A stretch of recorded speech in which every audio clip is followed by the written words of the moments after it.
Now let's talk about these microgreens for a second. Now, many of you foodies out there or people that are just around food have heard the term microgreens, but what are they? Well, they're different grown greens that are usually in a controlled environment like a greenhouse somewhere.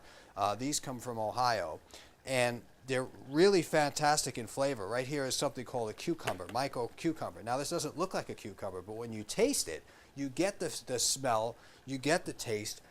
If you take it with your hands and just get your oils going on and release all those flavors, you can actually smell the cucumber on these greens. That's what microgreens have really come to taking a whole new level. So we have cucumbers that we're going to throw here because what we're going to be doing is making a little bit of a salad to go on top of our scallopini.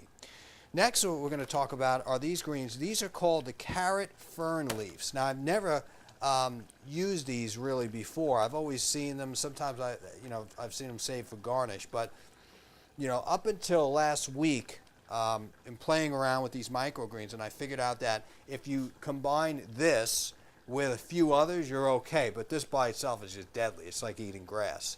So we're just going to put a little bit in here. Next, we have some really attractive looking tangerine leaves here, which are really good in flavor, and they have a hint of citrus flavor, believe it or not. I know people at home, might be going, wow, this is really weird, but they're doing this stuff to greens, and it tastes fabulous. Now, something really nice here called the sorrel silver leaf.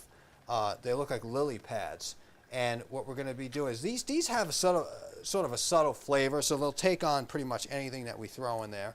And then we're going to put a little bit of this red-looking green stuff here called the micro radish ruby. Now, as a chef, you really can't learn all these names because a lot of them are named after the farmer's daughter or the dog or something like that. So a lot of people might be saying, oh, you don't remember what that is? Well, he just had a new kid 2 weeks ago, and he named the greens his kid. So, you have to be careful with that stuff. With a lot of these names are not really true given names.